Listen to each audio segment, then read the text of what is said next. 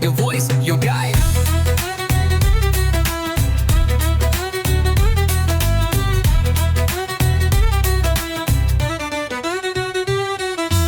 This audio has been generated through AI. Let's listen to History's Mysteries.